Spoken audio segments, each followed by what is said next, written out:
How are you going, you beautiful people?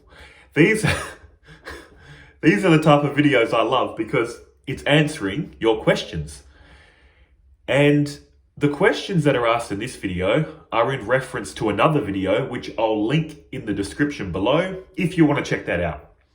And these questions are from John. I won't say the last name because I did it last time and you said, that's not my real last name. So John. Here are John's questions on the video I linked below in the description. You'll see them there. There's 3 parts to this question. I'll read the first part, answer it, then read the second part, answer it. Third part, answer it. Hi Simon, lots of good points here. A couple of questions came up. 1, if bugs, cats, people, etc. all have consciousness, does that mean humans have enough to fill the more complex human body, even though it doesn't really reside in the body per se? In the same way that it takes more electricity to run your stove than a small lamp.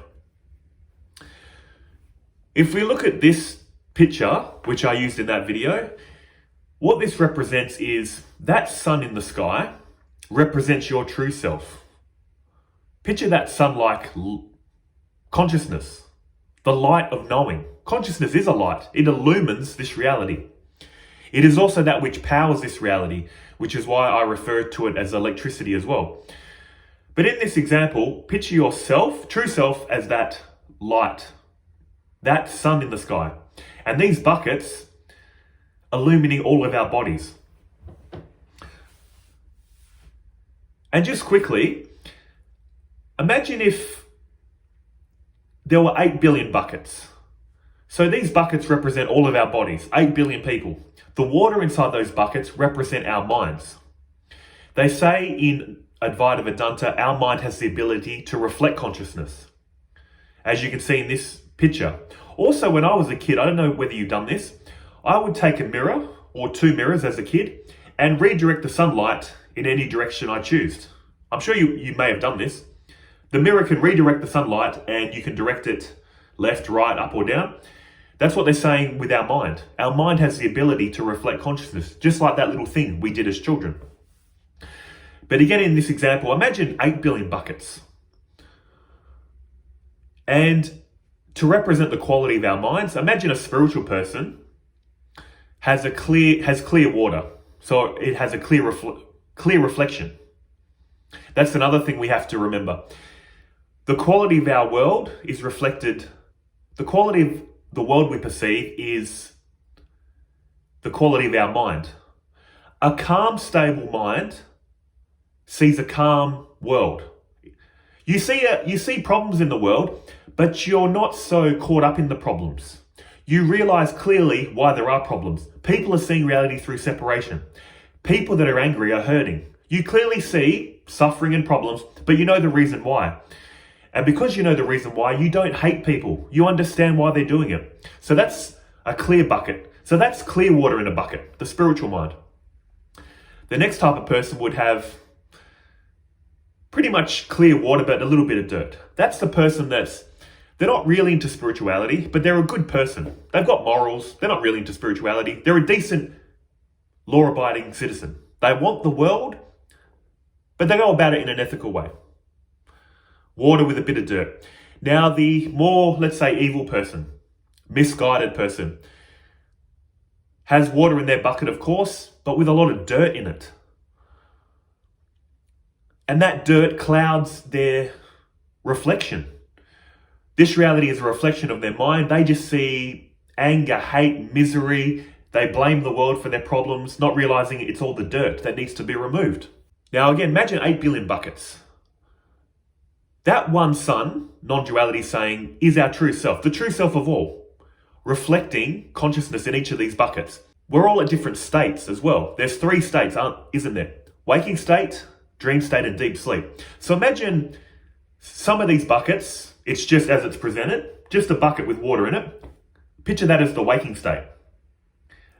The ability to reflect this light very clearly. Now imagine some of these buckets you put, I think the word's an opaque lid. Correct me if I'm wrong, opaque. where it can still kind of shine, but it's blurred. Or another way to look at this is, imagine you put a glass lid with fog on it. That's probably a better way. Because I forgot what opaque means. Was that the correct meaning? Anyway, imagine putting on a glass lid with fog on it. So the light can still reflect, but it's foggy. What am I trying to represent with this example? A dream. Some of these buckets are in the dream state. The one sun in the sky is reflecting the dream state. Other people, imagine a black lid on the bucket. The sun's shining on it, but it can't reflect. What does that represent? Deep sleep. So if you picture 8 billion buckets, some with no lid, waking state, others with a glass lid with fog on it, dream state, others with a black lid, deep sleep. Now you can understand why it's the one sun illumining all buckets, all bodies and minds, with different levels of dirt in the buckets, in the water. And it also explains why some of us are awake currently, some of us are dreaming, some of us are in deep sleep. What would death represent? If you punch a hole in the bucket and the water escapes, that's like a dead body. The one undivided consciousness, sun, still shining on the bucket, but there's no mind to reflect. Now, if you believe in reincarnation, that would be like when the water spills out of the bucket, you collect the water, put it in a new bucket, and then it can reflect again. Reincarnation. I just thought I'd add that part in. But getting back to the question, does the human body have more, or does it take more consciousness to fill it up? No. The sunlight is limitless. Same with electricity. Again, in that last video, I was talking about the evolution of mobile phones. I started off with this Nokia something. Then I went to one where I could play the snake game. Then I went to one that could access internet, but you had to go through that stupid keyboard. You got to scroll through the letters, A, B, C. It's so annoying to find any kind of page on the internet. Very clunky. Then I went personally to iPhone 4, iPhone 6, iPhone 8. I've stopped at iPhone 8 currently. Who knows what iPhone 15 does, or 16, whatever's out now. But what I'm saying is, if you picture those phones as different abilities, different sentient beings have. The bugs can be seen as the first mobile phone. Dogs and cats, for instance, can be seen as, iPhone 4. Humans can be seen as iPhone 15. I know it's a rough example, but what I'm trying to say is, it's the one electricity, regardless of the abilities of the phone, shining through all bodies and minds. Humans, bugs, animals, even plants. The one electricity, the one sun shining in the sky. So no, you don't have more or less consciousness as a human, you just have different abilities. That's all you're basically going to realize. So I hope that answered the question. And again, if that's still not clear, feel free to ask more. That's what I'm here for. Second question.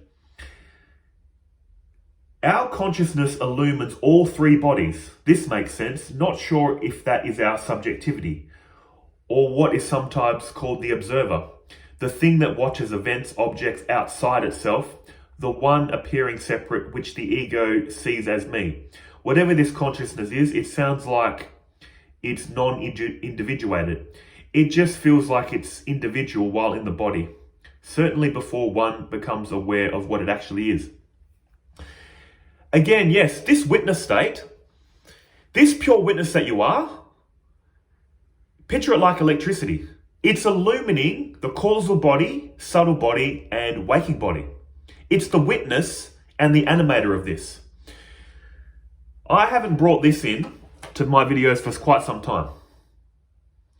Now, to be honest, I don't know what level of drawing this is at. Would this be at the 3-year-old level? 5? Look, my drawing skills are my weak point, I admit it. But what I'm trying to express with this is your true self, consciousness, the illuminer of all experience. This consciousness is conscious. That's the nature of consciousness. To be conscious, to know. If you deleted all this, subtle body, causal body, waking body, there would just be pure consciousness with nothing to know. Its nature is to know. It needs to know something. That's why reality is non-dual. Consciousness, splits itself up into a apparent subject and object and experiences itself. But that's not what I'm trying to get to in this example. I just thought I'd put that in there. But in any case, your true self is consciousness. The causal body is not conscious. The subtle body is not conscious. The waking body is not conscious. Consciousness shines through the causal body, lights it up, where all your habits and tendencies are stored, thoughts, feelings, karma, past lives.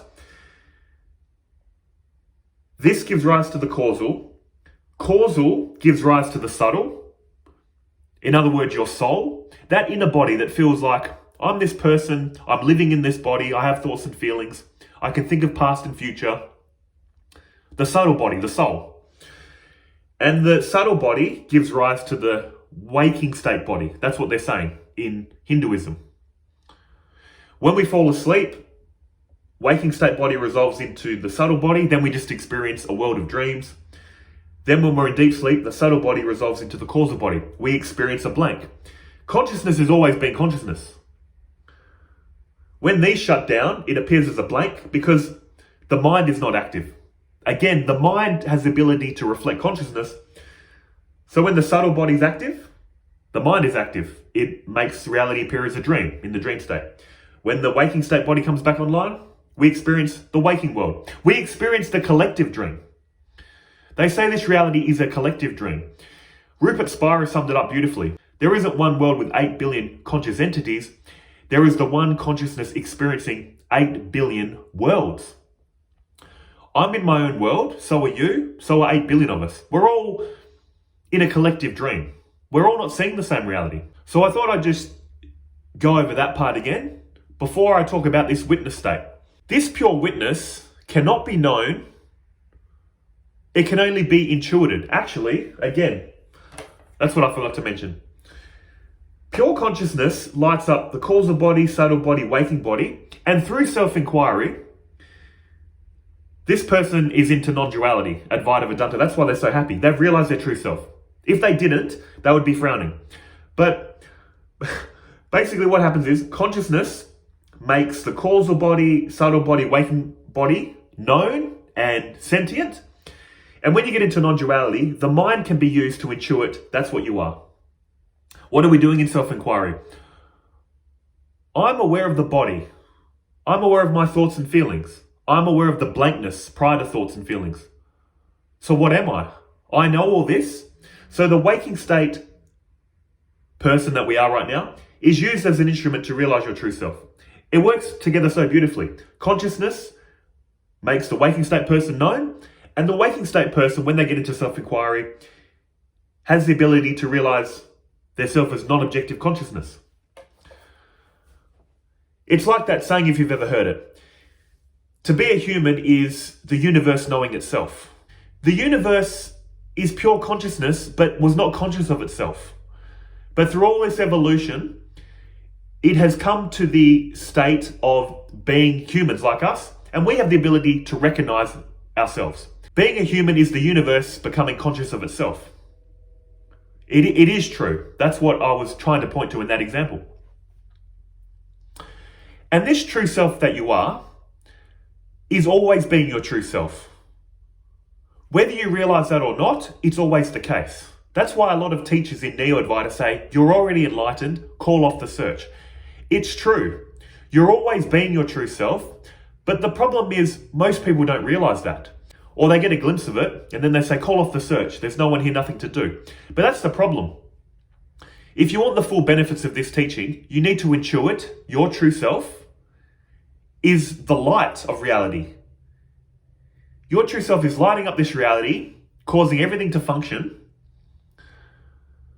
But for this person, what's the point of realizing that? For this person to get the full benefits of the teaching, you need spiritual practice to, first of all, intuit that and stabilize yourself in that. What does meditation and karma yoga do? Get you out of all this thinking. Past, future, shoulda, coulda, woulda, feeling you got free will. It's basically going to make the mind go blank. Focused, one-pointed. That's the difference between humans and animals, by the way. Humans can communicate, animals can communicate, but you know the difference? Animals don't ask questions. We can teach animals to understand our language, like those monkeys. Those monkeys know how to communicate, I think, with sign language.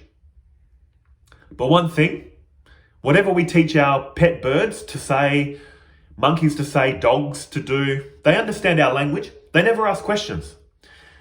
As far as we know, they don't think of past and future, so they're not in suffering. Animals experience pain, so do humans, but they don't suffer. Suffering is in the mind. Suffering is thinking and feeling, I have a past, I have a future, I have free will, I'm this person living a life. It's all thinking. So that's the trouble we're in. So again, realizing your true self is the first stage to non-duality. Realizing it. Second stage, stabilizing in it. And that's why spiritual practice, I keep saying, is so important. You need to stabilize in this knowledge. You need to develop more sattva. What is sattva if you don't know? Spiritual qualities, spiritual thoughts. What does that lead to? Happiness. We all want to be happy. There's the wrong way to go about it and the right way. It's said in the Bhagavad Gita, to paraphrase, there's two paths to happiness basically. The first path is like poison in the beginning and nectar in the end. The second path is like nectar in the beginning, poison in the end. Why is the first path, the recommended path, like poison in the beginning? Because it's hard work. Because you got to be a good person. You got to do your spiritual practice, do your karma yoga, do your devotion. It's hard work. But eventually, it leads to long-term happiness. Once this becomes a routine, you'll realize your true self and stabilize in it. So you'll be in a state of peace and freedom through all the hard work you put in initially. What are most people doing? The path of it's like nectar in the beginning, poison in the end, giving into your desires. It's so easy to give into your desires, chase your passions, but then you get bored of them, or you develop bitterness and resentment, start hating life, start getting miserable, and that hopefully leads you into a spirituality in the end. Once this life crushes you, it'll lead you into spirituality in the end. But they're the two paths. Do hard work now, get long-term results later, or do what's easy now, get misery later. But getting back to the question, your true self, this pure witness, cannot know itself. It needs the body and mind to know itself. And this feeling of consciousness belonging to the body is called reflected consciousness. It's our attention. Our reflected consciousness is that feeling of consciousness you have right now, where you can feel consciously tired, consciously alert, consciously angry, consciously confused, consciously getting some insights into what I'm saying. It has a quality to it. It's also that ability to direct attention. If I tell you, focus on the tingling feeling in the soles of your feet, your attention goes there. If I tell you, focus your attention on the feeling of breathing, your attention goes there. If I tell you, focus on the feeling of existence, knowing you exist, it just goes there. That is your reflected consciousness. That's what comes and goes. It's fully active in the waking state, partially active in the dream state, shuts down in deep sleep. That's why many people say, I'm unconscious in deep sleep. Yeah, your reflected consciousness is unconscious in deep sleep, but your true self is lighting up the blankness of deep sleep. And that pure witness, it is the witness of all. It's in a state of pure knowing. Even in meditation, have you ever sat to meditate and thought, oh, I'm meditating and I feel very calm. I'm doing this right. I'm very focused on the breath. I'm in a state of peace. You're the witness of that. The thoughts and feelings, oh, I'm in a state of peace. I'm doing meditation correctly. You're also the witness of the mind getting distracted, going, oh my gosh, what am I doing tomorrow? Oh yeah, I've got that appointment and I've got to see that person. Wonder if that person really likes me. I think they're just pretending to like me, blah, blah, blah, blah, blah. You're the pure witness of the focused mind, the distracted mind, bringing the mind back to focusing on the breath again. The pure witness is always the pure witness, which is what you're talking about. But a lot of people don't know about reflected consciousness and get confused. And again, that's why spiritual practice is so important. Your true self is this. Your reflected consciousness is doing this. Oh, I've heard some knowledge, everything's one, everything's consciousness, cool. but my life isn't changing because your mind's doing this. What is spiritual practice doing? Yeah, you're always the pure witness. Spiritual practice, what does it do? Slowly calm the mind, stills the mind. Then your true self and egoic self, reflected consciousness, are in alignment. Then you know your true self and you're in the state of peace and happiness. And that leads me into, where do I focus my attention in day-to-day life? I mentioned it before, the feeling of existence. This feeling, I know I am, I exist. My attention just sits there. Because I know this life is just living life. I anchor my reflected consciousness in the true self and just trust and surrender that everything I need to think and feel is going to come when it needs to come. I just show up to interactions, anchor in my true self. Conversation just flows. When a problem happens, a solution arises. There's no need to add another layer of thinking. It puts you in the flow state. And why is it safe to do that in quotes? That's what non-duality is for. All this intellectual knowledge is to show your mind it is safe to just shut up. Stop thinking about life, anchor it in the true self, and let life flow. You'll be in a state of actionless action. Consciousness is taking care of everything. Your true self is taking care of everything. And if you're devotional in nature, switch it from true self to God. Use God talk. God is in control of everything. God is guiding all your thoughts and feelings. When we're young, we look up to our parents. We're not stressed. We're thinking, our parents are all-knowing, all-powerful, they'll take care of me. When we become an adult, we think, my parents were just humans. They didn't have all the answers. They can't protect me anymore, pretty much. I'm an adult and I'm alone. That's where God comes in. Once you see God as the higher parent, you have faith again. You have faith, a feeling of trust, a feeling everything's going to be okay. Like you did as a kid. You trusted and surrendered to your parents' will. When you're an adult, you trust and surrender to God's will. God has always been taking care of you. Whether you realize it or not, God's running the show.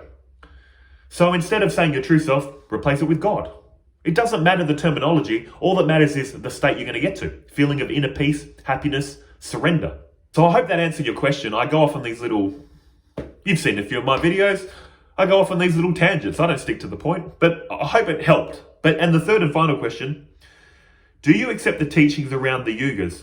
Right now we're in the Kali Yuga, I believe. At least I hope so. Lol.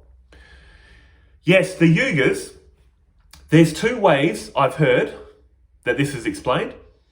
It's a literal thing that's happening. Here's the Yugas, by the way. Satya Yuga is the longest. And the Satya Yuga is when everyone, you could say, just say that they're enlightened. Imagine a world where everyone's enlightened. It would be like a heaven. If you go up to someone and say, you are not the body and the mind, they'll be like, duh, it's obvious. Of course we're not the body and the mind. It's so obvious. You might as well tell me 2 + 2 is 4. Satya Yuga. Second Yuga down is Treta Yuga. Slow, a little less spiritual, but still spiritual. Then it drops into Dwapara Yuga. Again, less spirituality, more identification with the body. Then it finally falls into Kali Yuga. Kali Yuga is the shortest span of time, but also the most heavily identified with the body. When you tell people in this Yuga, you're not the body, you're not the mind, they'll be like, you have forgotten your medication. Of course I'm the body and the mind. Have you seen a doctor, psychiatrist?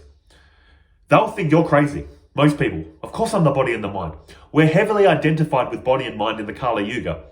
And for that reason, Sri Ramakrishna recommended, in the Kali Yuga, devotion is your best bet. What I've come to realize studying non-duality and devotion, they're leading to the same path. So don't think non-duality is better than devotion, or devotion is better than non-duality. Pick your preference. That's why I talk about both a lot. But Sri Ramakrishna recommends devotion in the Kali Yuga because we're so identified with the body.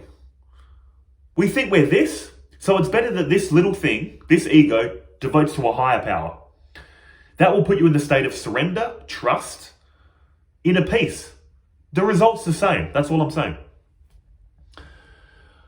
So some people view the Yugas as literal time periods. Others view it as an internal experience. We internally go through this, through past lives and future lives. We were in a state of peace, enlightenment, then there was a fall, I guess. Maybe that's what they're saying. You slowly descend into more and more identification with the body. And when you're in this state, most people that aren't spiritual, they're in that state. They truly think and feel, I am the body. I'm living a life. That's all there is to it. They're in the Kali Yuga internally. Us on the spiritual path, if you see that chart again, we're at different stages on our spiritual path, depending on what life we're in, if you believe in past and future life. Some of us, basically, if you're not interested in these videos, you're in the Kali Yuga. You're not even watching this. But what are we? We'd be more in the Dwapara Yuga internally or Treta Yuga. Finally, when we get to Satya Yuga internally, we're enlightened. So some people are in the Satya Yuga internally now, the enlightened ones. Others, highly advanced spiritual seekers, would be in the Treta Yuga internally. If you get where I'm going with that, you can visualize it as literally an age that we're living in time and space, or an internal cycle on our path from being one with God, falling out of knowing we're one with God, and then making our way back to God. So put in that kind of frame of thought. Are we in the Kali Yuga? That's up to you. The very fact you're interested in this kind of content, you personally, internally, you're not in the Kali Yuga. You're at the very least in the Dwapara Yuga, coming back out of it. Or possibly the Treta Yuga. And if you're fully enlightened, you're probably not even watching this either. So it's funny. People in the Kali Yuga have no interest in this because they think they're the body and the mind. People in the Satya Yuga have no interest in this because they're enlightened anyway. And in fact, even if they watch this, it'll be just for entertainment anyway. But if you're a seeker, you're definitely in the Dwapara or Treta coming out of it. And I'll end it on that, guys. Again, I hope I answered your questions. But if it's not helpful, again, ask more questions. I'm happy to help. But in any case, guys, see you beautiful people in the next video. But until then, take care of yourselves, okay? See ya.